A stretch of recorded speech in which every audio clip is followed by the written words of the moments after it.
Olá, sejam bem-vindos a mais um Saúde em Diálogo com Vida. Meu nome é Juliana Zoquete. E eu sou a Thalita Casarini.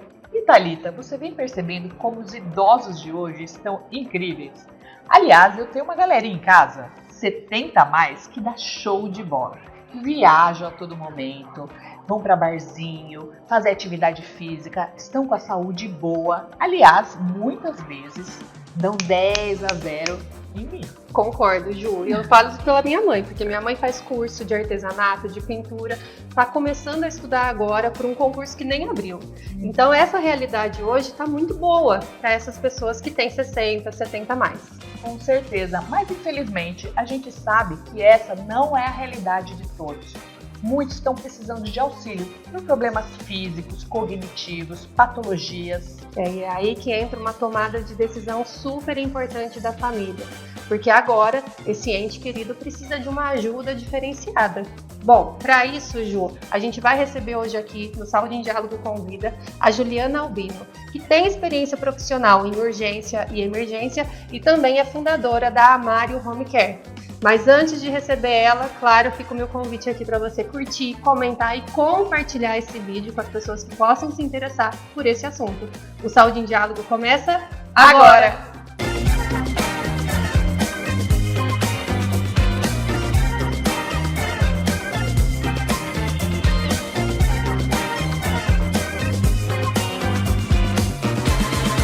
Oi, Juliana, seja bem-vinda ao Saúde em Diálogo com Vida. Muito obrigada, muito prazer estar aqui, Thalita, muito prazer, Ju. É um prazer. A gente que agradece você ter aceito o convite para falar de um assunto tão importante para toda a família. Mas antes da gente entrar no assunto propriamente dito, eu queria saber quem é a Juliana. Bom, queria dizer primeiro que é um prazer estar aqui, porque Saúde em Diálogo fala muito sobre bem-estar, sobre saúde, que é uma coisa que eu gosto muito de falar também. E sobre mim, eu sou enfermeira formada desde 2021 lá em Campinas. E comecei, a minha carreira profissional trabalhando com urgência e emergência. Depois eu fui um pouco para a parte de tratamento de feridas, Hoje eu estou finalizando a minha pós em estomaterapia, que é a minha especialidade. E no ano passado, em 2024, eu fundei a Amário Home Care, que é a minha empresa hoje. E bom, a gente vai falar um pouco mais depois sobre como a gente vai saber a tudo Amário sobre começou. essa empresa. A gente quer saber tudo de como é o seu trabalho, dos diferenciais, porque é um trabalho sensacional e eu acho que a gente tem você falou que gosta desse espaço, porque a gente está falando sobre saúde, bem-estar e qualidade de vida, e o nosso papel aqui também é dar voz a quem pode contribuir com a nossa comunidade. Seu trabalho tem tudo a ver com isso. E é por isso que a gente está muito feliz em estar aqui com você hoje para falar de um assunto tão importante que é o envelhecimento, O que a gente vai fazer nesse envelhecimento quando a gente precisar de ajuda profissional, Ju? Com certeza, mas a gente vê também que a qualidade de vida do idoso está incrível, A gente vê uma modificação muito grande. Hoje em dia, os idosos têm uma qualidade de vida boa, aproveitam muito mais a vida. 70 a mais hoje, nossa, é o que eu falei já até na abertura, 70 a mais, eu tenho minha galerinha 70 a mais que eles estão demais, Estão demais. Viajando, passeando, queria dançando. dar eu 70 a mais. Não, mas o nosso 70 a mais vai ser assim, com certeza. A gente Deus está trabalhando para isso. Sim. Queremos um 70 a mais bom. Na balada. E como que você vê essa melhora da qualidade de vida desses idosos?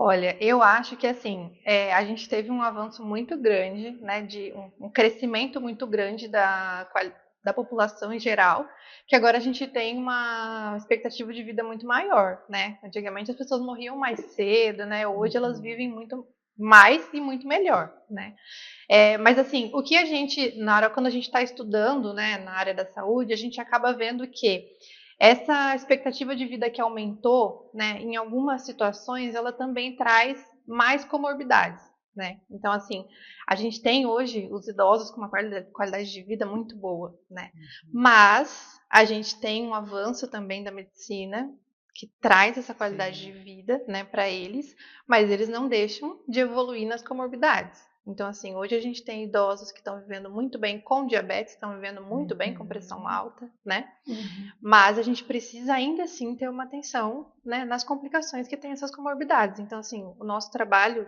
também é de prestar atenção nisso, sabe? Então, quando é o momento de que isso daqui pode ser um risco, isso daqui pode evoluir para alguma coisa, né? Eu acho que você entrou num ponto importante que é sobre essa autonomia do idoso, né? O que é Sim. a autonomia do idoso? É ele saber descer, subir uma escada, se tiver um obstáculo ali no meio do caminho, ele passar, ele conseguir fazer as coisas dele sozinho. Isso é ser autonomia, é ser autônomo, né? Ter autonomia. Mas tem esse momento aí que esse idoso, essa pessoa precisa de um suporte, de um apoio físico, né? Precisa de um apoio emocional. E aí eu queria te perguntar, então, em relação às famílias, quais são os desafios delas em relação a esse familiar que precisa desse suporte naquele momento, a partir daquele momento? Bom, hoje eu encontro assim com muitas famílias que quando procuram a gente, já procuram a gente num estágio que já estão esgotados, né? Fisicamente, mentalmente, já estão cansados, né?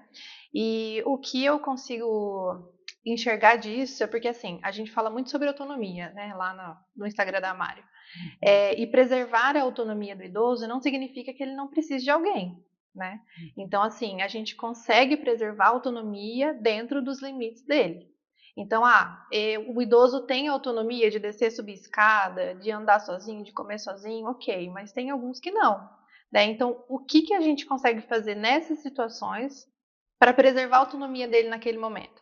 Porque não é porque ele não consegue andar ou que ele não consegue comer que ele não tem como tomar as rédeas da sua própria vida, não tem como decidir, né, sobre o que ele vai fazer, como ele vai fazer, ele pode sim decidir isso. Então, assim, o que a gente busca muito nesse momento é preservar a autonomia dentro dos limites do paciente. Então, assim, a gente precisa trocar uma fralda, então a gente vai escutar o paciente.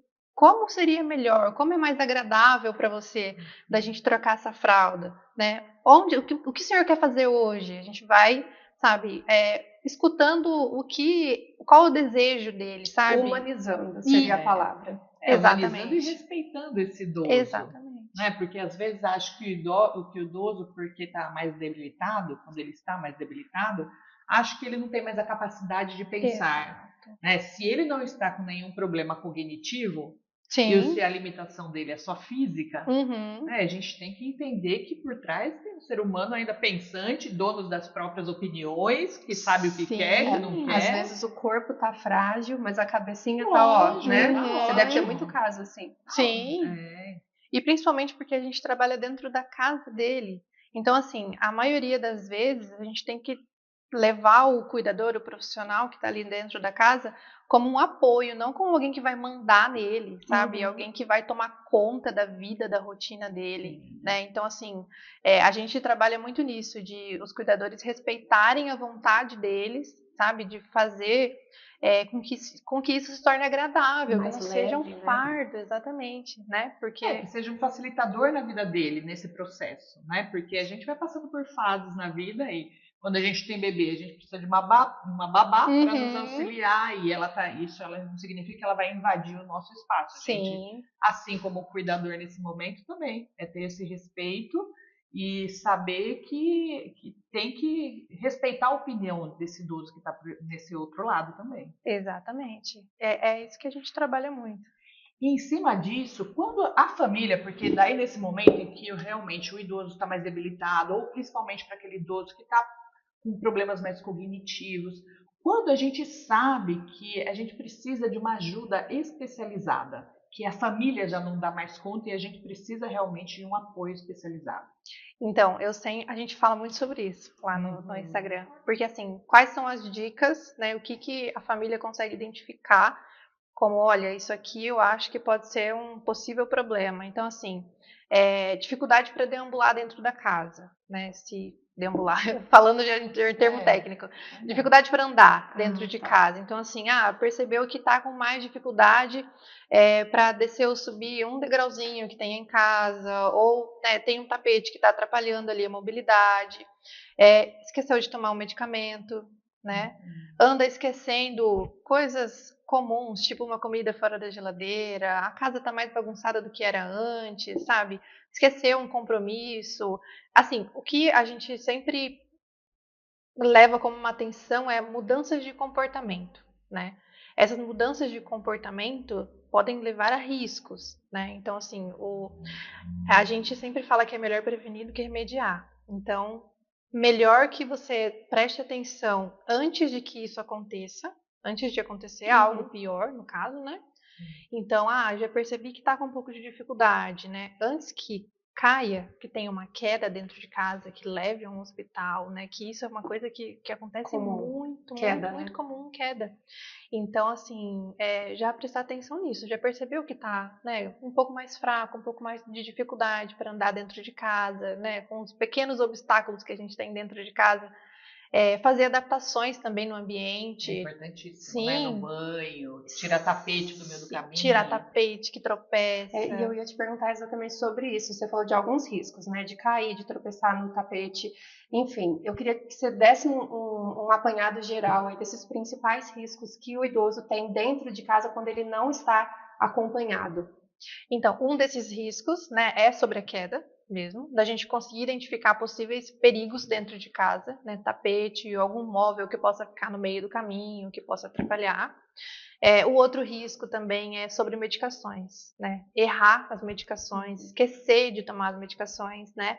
Hoje a gente tem uma casa automatizada, tem Alexa que ajuda, a gente consegue fazer um calendáriozinho dos medicamentos, os filhos já conseguem se organizar em relação a isso.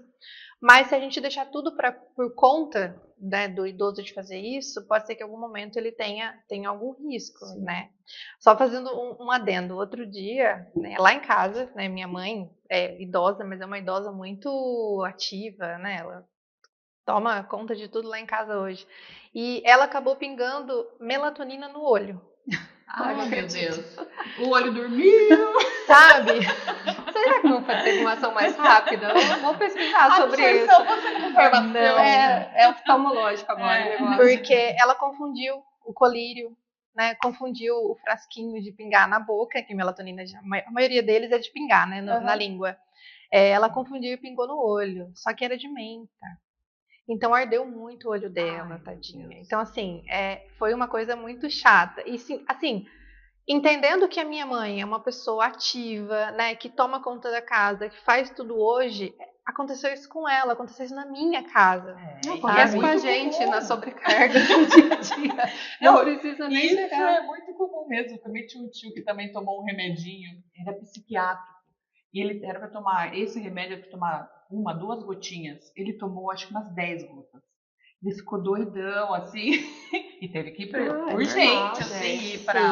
Eu já escovei dente com o hospital. Com creme de bumbum. Gente, quem nunca? Não, ela é demais. Não, isso foi demais, Thalita. A maternidade cansa. Mas enfim, vamos voltar aqui para o foco. Então, assim, se a gente já passa por esses desafios ao longo da vida, por cansaço, né? Imagina uma pessoa mais idosa, ali nos 60, 70, 80 mais, que já não tem essa rapidez no raciocínio, né? Exatamente. Se eu com 40, e eu tenho certeza que você pensa igual, Ju. A Juliana não, porque ela é mais novinha, mais jovem. Mas a gente já sente uma mudança de velocidade no corpo e na cabeça. Depois que a gente passa ali a barreira dos 40, eu fico imaginando, e com 45? E com 50, e com 55. Então, a gente tem que estar atento a esses sinais. E a partir do momento que a gente não está atento, quem está em volta, que eu acho que esse é o grande diferencial aqui da nossa conversa. Essa é uma conversa não para o idoso que já está precisando de ajuda, mas para a família que vai ter que tomar essa decisão. A minha mãe ela foi muito esperta porque ela fez só eu de filho. Então lá em casa não vai ter briga de quem vai cuidar, entendeu? Mas eu acredito que você tenha várias histórias também em relação a isso, de dar uma desconfigurada ali na família, né? Muitas brigas, muitas desavenças, porque é uma tomada de decisão difícil. Sim, pois é. Não, e assim, as famílias já me procuram, como eu estava comentando, quando a situação já está no limite, né? E o que eu vejo de benéfico, né? Quando eu encontro um cliente que já veio me procurar, quando o pai e a mãe estão bem, estão conscientes, estão andando sozinhos, comendo sozinhos, né? Mas eles já perceberam que precisam de uma ajuda, né? Eu vejo que isso tem uma qualidade muito maior do que quando o paciente já está mais debilitado, né? E assim, feliz da família que consegue enxergar isso antes, né? Porque a gente consegue entregar uma qualidade de vida muito melhor para o idoso e para a família. Porque, assim, o que eu enxergo de problema, né, quando eles me procuram quando estão esgotados, é realmente briga familiar, né, discussões entre a família e exaustão da pessoa que está cuidando, né? Porque, assim, tudo vira um cenário novo dentro da casa, né? Se a gente encontra um paciente que está acamado ou que não está conseguindo andar na cadeira e uma pessoa assumiu a responsabilidade de ser cuidador, ela não estava preparada para aquilo, sabe? Ela não é um profissional preparado para aquilo. Então, a cabeça dela já fica mais debilitada, a relação com o familiar que está precisando muda. Então, assim, o que eu estava sempre comentando com os meus clientes quando isso acontecia era: agora a gente vai ter um profissional para fazer esse cuidado e você vai voltar para o seu papel de família. Então, assim, se a esposa que está cuidando do marido, você vai voltar a ser esposa, né? Você vai deixar de ser a cuidadora e voltar a ser esposa. Porque às vezes assume um papel de cuidador que esquece da relação que tinham antes, né? E eu acho que é um ponto até interessante aqui você falar, porque assim, envelhecer faz parte do processo de todos nós. Fala assim, então não fica velho quem morre cedo, não é? Exatamente. Se nós seguirmos o fluxo natural e envelhecermos com uma perspectiva de vida 70, 80 anos, sei lá até quando vamos viver, mas eu acho que é muito importante a gente falar muito sobre planejamento. Porque eu acho que essa questão do não planejamento, e eu acho que é um planejamento em todos os aspectos, principalmente financeiro. Sim, com certeza. A gente precisa ter um planejamento financeiro para o envelhecimento, porque se a gente precisa, e a gente, que é o ideal dos mundos, a gente ter uma equipe auxiliando, isso também precisa de planejamento. Planejamento e olhar da família que os nossos pais estão envelhecendo, porque muitas vezes a gente fica com uma referência dos nossos pais, ainda principalmente se a gente sempre teve pais fortes, independentes, com atitude, a gente fica olhando para os nossos pais ainda com esse olhar de que ainda ele poderia ser capaz, e a gente não sabe inverter o papel. Sim, exatamente. E quando a gente fala em inverter o papel, mesmo a maioria dos filhos que já sendo pais, é diferente você cuidar de uma criança e cuidar de um idoso. Sim. O tamanho, a dificuldade é muito maior. Então, é por isso que é importante, assim, ter esse olhar desse envelhecimento dos nossos pais. A família já tem um olhar, um planejamento financeiro, para que quando chegar nessa fase, a gente possa dar para os nossos pais o melhor que eles podem ter, né? Já organizado, já planejado e já tendo capacidade de contratação de equipes, que é importantíssimo, porque é sobrecarrega. Sobrecarrega realmente a família, isso é indiscutível. E até falando disso, né, e eu acho que um outro ponto aqui importante que você falou é prevenção, né? Então, o que vamos prevenir já antes de a gente remediar e o caos já ter tomado conta, vamos prevenir. E falando na prevenção, eu gostaria que o que você tem a falar para esses idosos para melhorar essa qualidade da autonomia, da independência dentro de casa? Sim, eu acho que assim, voltando um pouquinho sobre o que você falou sobre planejamento financeiro, né, eu tenho até um recado para falar.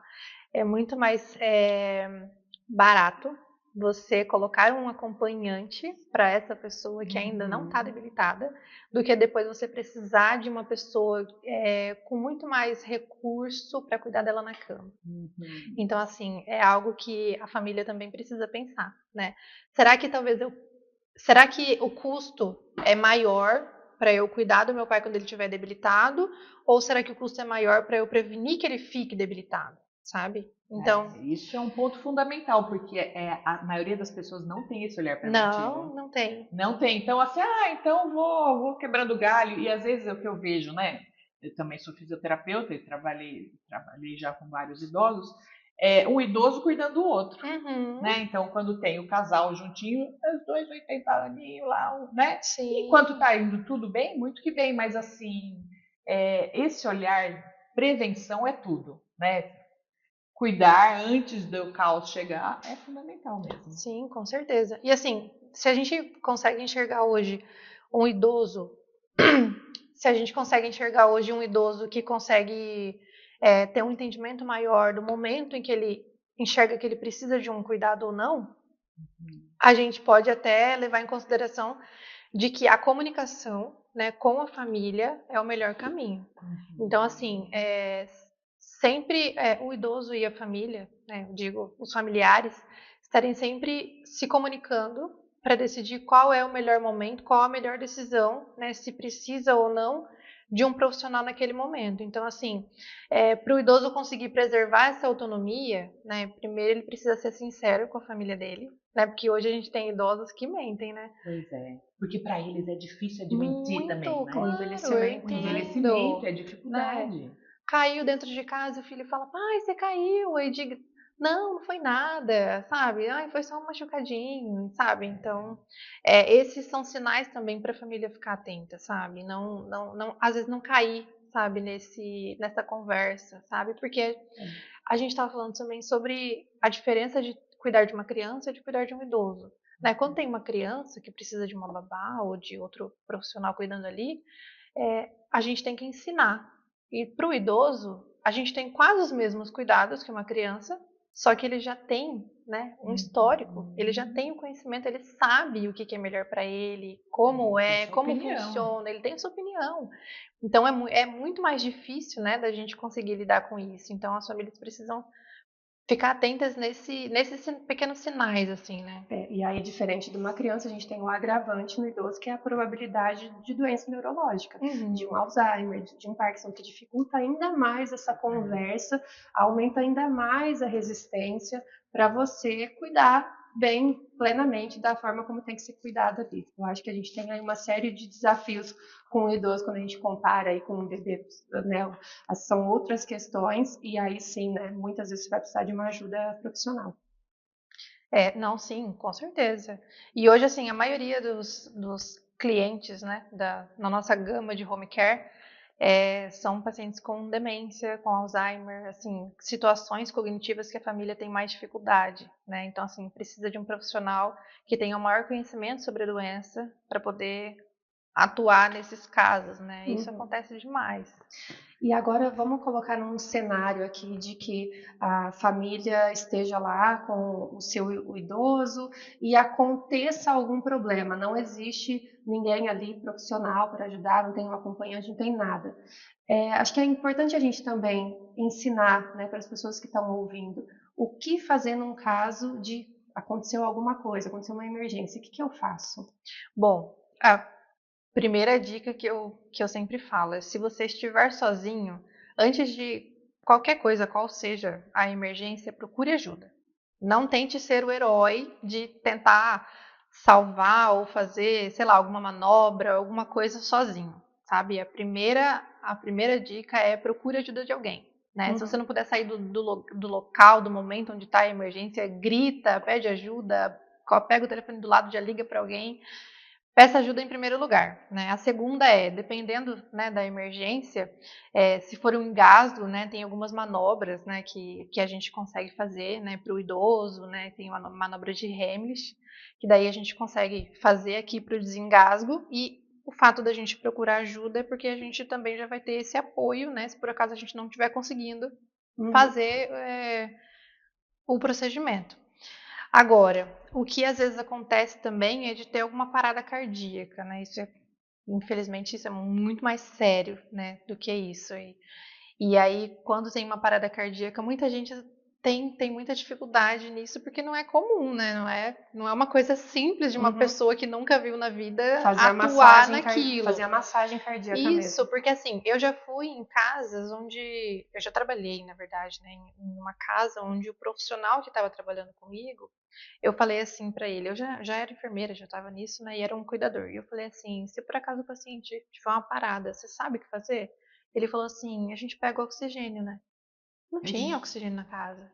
Aí eu falei: não pega o oxigênio. Primeiro que você faz é massagear. Então, assim, a gente, primeiro que se for um profissional que realmente tenha, que trabalhe na casa, precisa ter os primeiros socorros, mas para a família, o primeiro fato é tentar fazer a massagem, né, cardíaca, mesmo que não saiba efetivamente, né? Mas assim, já tive relatos de famílias que ficaram dando soco assim no paciente e conseguiram sustentar até chegar alguém rápido correndo, sabe? Eu fico pensando, muitas vezes, que todo mundo deveria fazer um curso de primeiros socorros. Sim. Principalmente se tem alguém com uma patologia, uma enfermidade, um idoso, seja lá o que for, mas como é importante, porque esses pequenos segundos fazem diferença. Às Sim, vezes é o tempo da vida e da morte de uma pessoa. exatamente. Então, eu acho que até essa conscientização dos primeiros socorros, a importância de você fazer um curso de primeiros socorros, é E muito. assim, na faculdade, tem faculdade que tem curso de primeiros socorros. Eu fiz na minha faculdade. Mas eu acredito, Público geral. mas para o público em geral não tem. Mas é outra coisa que eu quero te falar. Eu fiz o curso de primeiros socorros. E fiz outros cursinhos aí ao longo dos anos, em empresas, sabe aquelas equipes Sim. de apoio ali para caso aconteça algum problema. Mas mesmo assim, eu acho que são coisas que a gente tem que a gente tem que revisitar muitas Sim. vezes, porque se deparar com um problema e no nervosismo você fala, eu tenho isso, eu já aprendi lá em 2002 e a prática é diferente. Então a gente tem que estar atento. E hoje, por exemplo, eu fiz o curso de primeiros socorros, mas eu aprendi esses dias atrás que a música do Baby Shark é uma música boa para fazer massagem cardíaca. Sim. Entendeu? Então são coisas que a gente tem que estar. Apareceu uma postagem ali. O problema é você lembrar que a música você vai ficar. Não, a música eu lembro. Não, vou cantar uma Baby Shark brava, né? Desesperada. Diferente de outras imaginando a gente fazer. Mas isso é bom as pessoas saberem, porque traz não sai não fica no esquecimento, né? Então hoje a gente tem várias pessoas ensinando na internet o que pode ser feito, mas claro, precisou de alguma coisa, para que número que vai ligar, por exemplo? Primeiro por 192, né? Você vai chamar uma ambulância primeiro. Mas você sabe que às vezes até a gente tem esse esquecimento, Sim, né? 190, 192, 198. Sim. Mas sabe, se você tiver uma emergência desse tipo, alguém que realmente parou dentro da sua casa, o coração parou de bater, se você ligar para qualquer um desses, eles vão entrar em contato com. Gente, você me tirou um peso agora, porque Sim. eu sempre pensei nisso. E se eu ligo no número errado? Não é esse, minha filha. Você ligou errado. Eu desliguei e tá aqui o próximo número. Ai, credo. Não gosto nem de ficar pensando nisso. Mas qualquer número que você ligar, claro, eles vão estar preparados. Sim, porque são auxiliar. números de emergência. Se você liga no 190, 92, 93, eles vão te ajudar de alguma forma. Né? Liguei pra polícia sem querer. Então, assim, eles vão te auxiliar nisso. Fica tranquilo. Entendi. Isso é muito bom. E a gente falando, né, de primeiro socorro, esse tipo de coisa. Agora a gente tem a diferença entre o cuidador e o técnico de enfermagem. Quando a gente busca um cuidador e quando a gente busca um técnico de enfermagem. Então, quando a gente vai começar um cliente novo, né, na nossa empresa, eu sempre busco ir na casa para identificar qual é a necessidade do paciente naquele momento. Então, às vezes a família fala, eu preciso de um cuidador. Aí eu chego lá, o paciente tem sonda, tem várias sondas, tem vários dispositivos, é acamado, tá com lesão de pele. Então, assim, tem alguns casos que precisa de um profissional que seja mais especializado. Então, o técnico de enfermagem, né, ele tem mais conhecimento, ele tem uma formação do técnico de 2 anos, né, tem Corém, tem registro, né, de conselho de classe, e ele tem um pouquinho mais de conhecimento técnico para isso. E o cuidador, ele serve mais como acompanhante. Então, ele faz cuidados básicos, ele faz banho, ele faz troca de fralda, ele prepara alimentação, companhia. Então, a gente tem esses dois cenários, né? Um paciente que é mais debilitado, tem mais dispositivos, né? Que na maioria das vezes eu tenho que encaixar um técnico de enfermagem. E o cuidador, que é mais para acompanhante, mais para coisas básicas do dia a dia. Entendi. Então tem essa diferença aí. Quem vai fazer essa análise é você quando tiver contato com o paciente ali, com o idoso. Agora eu queria entrar num assunto, porque eu sei que você está terminando aí uma especialização em estomaterapia. E a gente não podia deixar de falar nisso, né? Porque é um assunto que está aí meio em alta. A gente teve aí alguns casos de famosos que passaram por esse processo. Então eu queria que você explicasse para a gente o que é a tal da estomaterapia, para que serve, para quem que é indicado. Gente, assim, tô finalizando já, né, a minha pós, eu vou virar uma especialista na área. E a estomaterapia, quando eu estava na faculdade, ela surgiu para mim assim, uma coisa meio avulsa, nem imaginava o que era, não sabia o que era, e eu escutei uma professora, né, a professora Mônica, uma querida, que falou como ela se tornou estomaterapeuta. Né, que ela trabalhava num hospital onde ela via que tinha muitos pacientes que saíam de lá com a bolsinha, né, de colostomia, né, como hoje o pessoal É isso que eu queria que você falasse. Na prática, o que Sim, é? Quem usa bolsinha. não só isso, né? A gente Mas se deparou muito, né? Só fazendo um parênteses para as pessoas enxergarem, que a Preta Gil que usava, isso, né? sim, É o sim. Bolsonaro usa também, Também, né? também. Bolsonaro usa. Sim, então assim, aí, bom, essa história dela, né, que ela conseguiu fazer a pós e conseguiu tratar, cuidar desses pacientes que tinham muitas complicações por conta dessa bolsinha. Então, a estomaterapia, né, ela é uma especialidade de 3 pilares. A gente tem as estomias, que são os pacientes que utilizam essas bolsinhas, né, de uma forma mais popular. Uhum. A gente trata também e reabilita pacientes com incontinência urinária. E o outro pilar é o de tratamento de feridas, né? Um tratamento especializado para cicatrização de lesões de pele. Tá? E aí, entrando, né, no pilar de estomia, a gente tem estomia de vários órgãos, né? Porque a estomia ela é uma comunicação entre um órgão e o meio externo. Então, quando o paciente tem alguma doença, né, inflamatória ou algum câncer, que ela precisou remover, né, a porção que exterioriza aquele órgão, né, no intestino, por exemplo, que é o que é mais comum, que aconteceu com a Preta Gil, precisou retirar uma porção do intestino e ela não pôde mais evacuar, né, do modo normal. A gente exterioriza, o médico faz, né, de forma cirúrgica, exterioriza aqui o intestino, aqui na parede do abdômen, e a gente acopla um equipamento coletor, que é a bolsinha, para drenar esse conteúdo fecal, né? Então, assim, muitas pessoas ficam a vida toda com isso e vivem super bem, sabe? Porque a gente só precisou readequar, né? Só precisou mudar isso. Mas também tem os pacientes que utilizam bolsinha porque teve algum câncer em ureter, em rim, e daí precisou drenar a urina. Tem traqueostomia, né? Quando precisa tirar traqueia, né? Para poder respirar melhor. Tem vários outros tipos, né? Então, isso é a estomaterapia. E você também tem esse lá dentro dos seus cuidados ali com o idoso. Se o idoso estiver usando uma bolsinha, por exemplo, ele vai ter o cuidado ali da pessoa técnica que vai auxiliar ele. Isso, assim, depende de cada caso, né? Se for um paciente que assim, do nosso contrato que precise de um cuidado diário com isso, essa pessoa ela tem que ter esse conhecimento, né? Não vai ser um enfermeiro estomaterapeuta, né? Mas vai ser um técnico de enfermagem que tenha esse conhecimento, né? E vai ter o meu apoio, o meu acompanhamento nisso, Sim, com né? certeza. Hoje eu tenho alguns pacientes que eu acompanho, vou semanalmente na casa deles para acompanhar a evolução, porque assim, em relação à estomia, a gente tem que cuidar da pele, tem que ter tem que acoplar o equipamento coletor de uma forma correta. Eu já vi alguns vídeos de troca da bolsa, assim. É muita asepsia, é muita limpeza da região.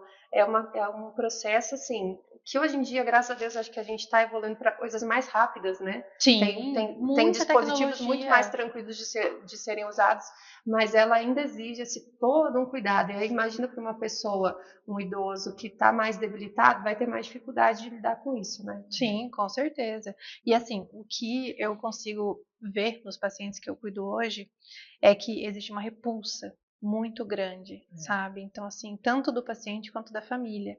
Eles acham que é um bicho de 7 cabeças, né? Meu Deus, o que eu vou fazer com isso? Eu não consigo ver, eu não consigo tocar, eu não consigo, sabe? Então, assim, o nosso trabalho, né? Primeiro que a gente tem que entender que isso não é uma coisa fácil para eles, né? É uma vida nova, né? Uma experiência diferente, totalmente diferente do que eles estão acostumados, né?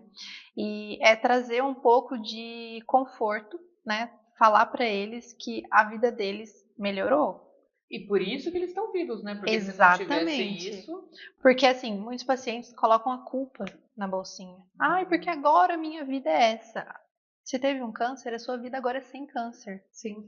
Então, assim, a bolsinha é sua amiga, sabe? O seu estômago é seu amigo. É mudar esse estigma, olhar, né? É mudar o olhar, né? A percepção. Sim, pois é. E aí, assim, o que o nosso trabalho é, no começo, quando tem muitas complicações, lesões de pele, por conta, né, de não conseguir acoplar o equipamento, enfim, é trazer um atendimento técnico especializado para isso.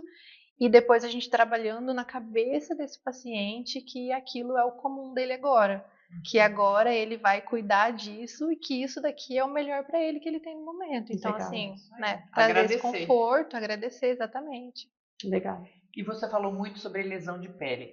E a gente tem aquele público de idosos acamados, em que a gente sabe que a lesão de pele é muito frequente, as escaras.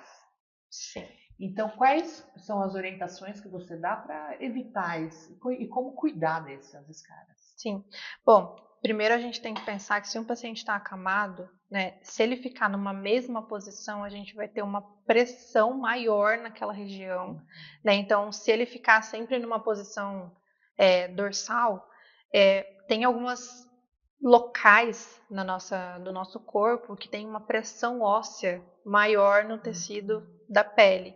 Então, a região sacral, que é onde tem mais lesão nos pacientes acamados, é por conta disso, tá? Então, o primeiro é mudança de decúbito. Então, assim, muitas famílias nem sabem o que é isso. O que é mudança? O que é decúbito para começar, né? É quando você está deitado. Posição. Posicional. Uhum. Isso. Então, assim, mudança de decúbito é mudar ele de posição. De quanto em quanto tempo? Isso é importante. Então, o ideal seria de 2 em 2 horas. Tá? Sim. Muito difícil. Mas o que a gente consegue fazer é otimizar isso. Então, eu preciso fazer descompressões naquelas regiões. Então, se ele está sempre deitado nessa posição aqui, eu vou colocar um travesseiro para que ele fique mais lateralizado, para descomprimir a região sacral, ali na região do glúteo, sabe?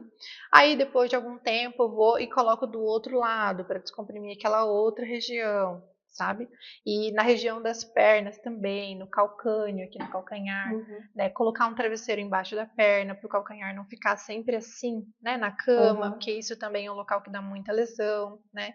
Então, e hidratar sempre a pele, né? Além da mudança de decúbito, manter a pele hidratada, né? A gente tem que pensar que a pele do idoso ela é muito frágil, né? Se usa muito aquele óleo de girassol também, né? Então, esse daí é um grande dilema na estomoterapia. Bom saber, ó. Tem aquele Tersane também.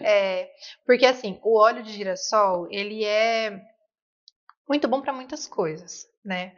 Mas dependendo da situação, se já tiver uma lesão ou um risco de lesão, óleo esquenta a pele. Esquenta a pele, verdade. E se esquenta a pele, aumenta o risco de lesão. Então, assim, a gente sempre fala, tira o óleo, passa um creme. Um hidratante comum. Se a pessoa não precisar... E você fala uma coisa muito interessante, porque às vezes aquele idoso está deitado em um colchão coberto de corino, algum plástico. Sim, aí esquenta mais aí ainda esquenta ainda mais. Porque por causa da urina, ele está com um colchão às vezes impermeável. Sim, pois é. Pensa no seguinte cenário. Um colchão que é impermeável, que tem um plástico, óleo, fralda. Tem razão. Então, você acha que aquela região do glúteo, na sacral, na região íntima, não vai ter lesão? E eu gostaria até de saber uma coisa de você, porque às vezes a gente encontra paciente que mesmo fazendo toda a troca de mudanças de decúbito, ainda existe aparecimento de escara. Mas não paro de fazer mudança e ele ainda está com aparecimento de escara. Pode ser que mesmo fazendo, não sendo tão... tanto tempo naquele decúbito, mas pode ser que essa presença desse calor junto, o que você falou, o colchão, fralda e o óleo seja um potencializador e faça ter aparecimento mais rápido.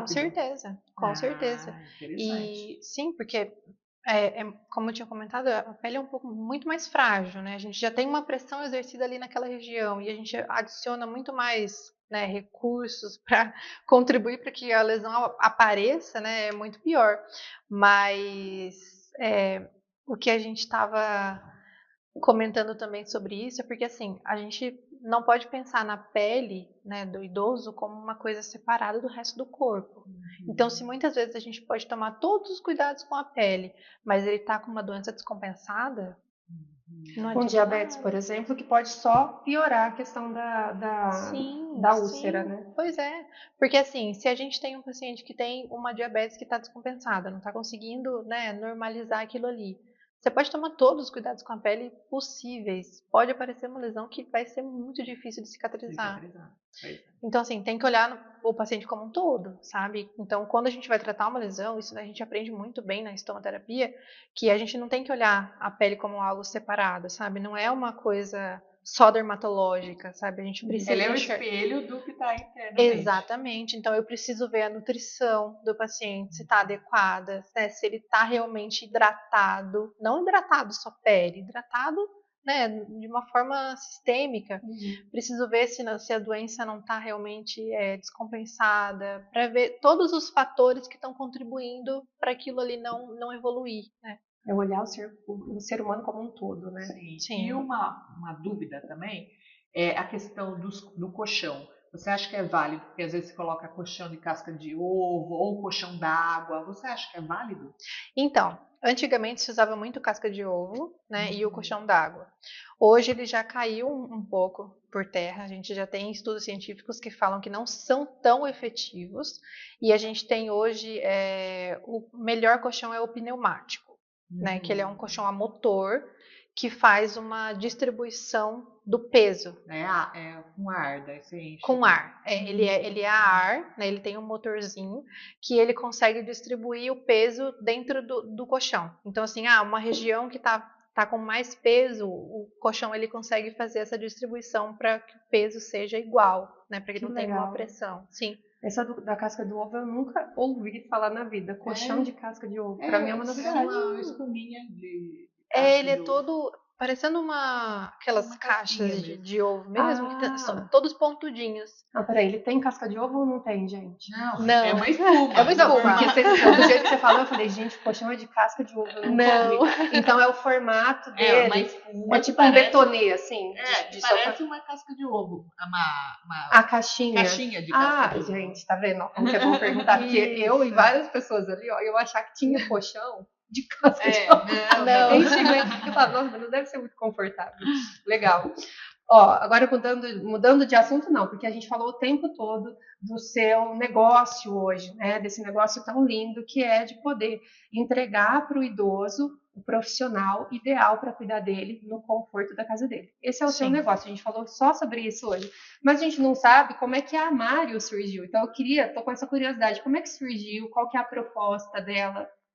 Bom, a Mário surgiu lá em 2024, porque eu trabalhei como enfermeira, né, em residência. Bom, na verdade, para falar a verdade, quando eu comecei na enfermagem, eu comecei fazendo um plantão em home care. E aí, quando eu entrei nesse plantão, eu vi que era muito exploração. E aí eu saí de lá falando, nunca mais na minha vida eu vou trabalhar no home care. Porque você estava num formato de trabalho ali diferente, na verdade, foi antes de entrar no pronto-socorro, urgência, emergência, eu fui fazer um plantão avulso e falei, meu Deus. Trabalhar na casa de uma pessoa. Eu fui fazer um plantão na casa de uma pessoa e falei, meu Deus, isso é um absurdo, né? É muita exploração, é muito, sabe? É muito desgastante, muito isso, muito aquilo, enfim. Saí com essa visão. Depois de um tempo já trabalhando em hospital e tudo, fui chamada de novo para trabalhar na casa de um paciente. Fui. Trabalhei em 2, né, nessa mesma época que foi 2023. E aí eu vi 2 cenários diferentes. Eu vi realmente um cuidado domiciliar que funcionava, né, com respeito, com cuidado, sabe? E eu vi também um outro que realmente tinha um desrespeito com o profissional, não tinha uma gestão boa. Então eu consegui enxergar os 2 lados e eu pensei, caramba, eu acho que eu poderia fazer um meio termo disso, sabe? Eu poderia... Meio termo não, né? Eu poderia melhorar isso, na verdade. Então a Mário começou lá em 2024, quando o meu sócio Marcelo ele chegou, né, junto comigo, querendo me passar alguns clientes, veio com a ideia de eu ser parceira. Eu comecei trabalhando como enfermeira dele, na verdade, no home care, né, fazendo gestão de escala, de equipe, e aí veio essa ideia de eu começar o meu home care, né. E aí comecei gradativamente a conquistar clientes, aprender muito com ele, né, em relação à gestão, enfim, já com a bagagem que eu tinha do que eu já tinha vivido, né. E a Amário, na verdade, o nome que surgiu da Amário é em homenagem ao meu padrinho, né, que foi um idoso que eu acompanhei o fim da vida, ali o momento final da vida dele, onde ele tinha mais momentos onde ele estava mais debilitado, né, onde ele precisava de um apoio físico e emocional muito grande.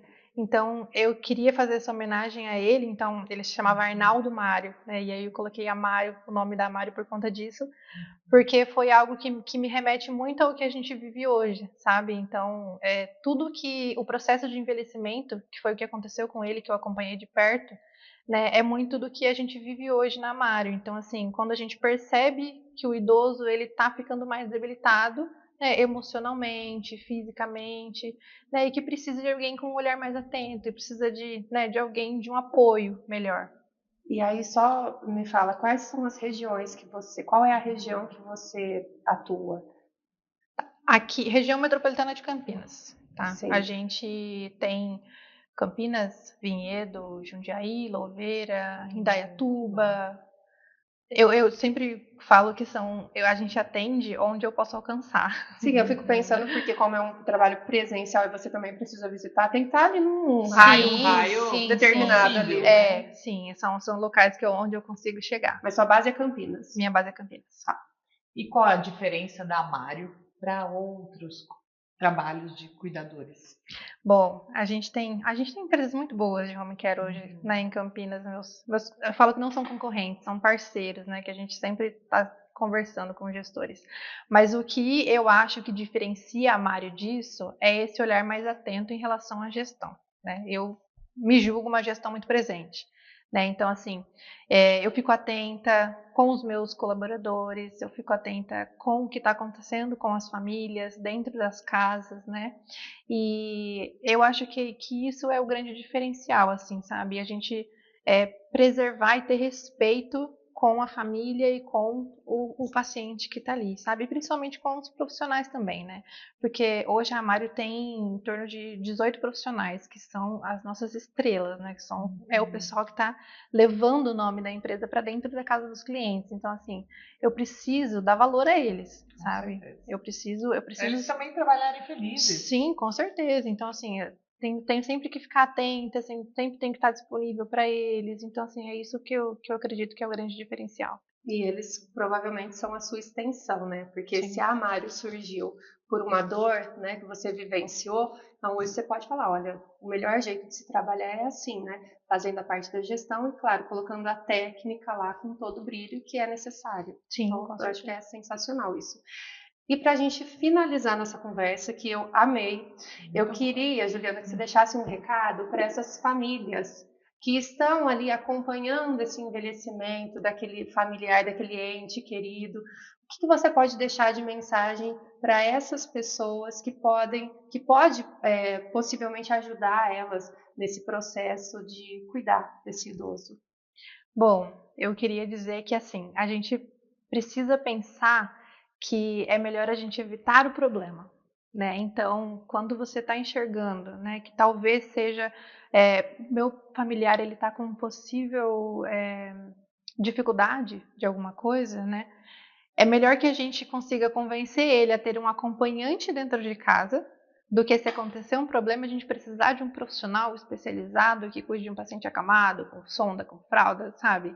Que tenha tido uma queda, tenha ido para o hospital, sabe? Então, essa é a dica que eu dou para as famílias, assim, fiquem atentas, né, com o que está acontecendo na sua casa, né? E é muito mais fácil você convencer o seu familiar a ter um acompanhante do que ter que obrigar ele a ter um profissional cuidando dele o tempo todo, sabe? Então, esse é o padrão ouro, assim. E eu acho que você foi muito generosa em falar quais são esses riscos, quais são esses detalhes que a gente tem que ficar atento, né? Porque é o seu negócio. Você poderia me falar assim, minha empresa é isso tudo, não, mas você deu ali, o que a família tem que ficar atenta, quais são os sinais de que, olha, talvez eu precise de uma ajuda. Então, obrigado pela sua generosidade em ter contribuído tanto. Acho que isso é um assunto importante para 100% das famílias, porque estamos envelhecendo, graças a Deus, e a gente quer, além de envelhecer bem, ter a harmonia dentro da família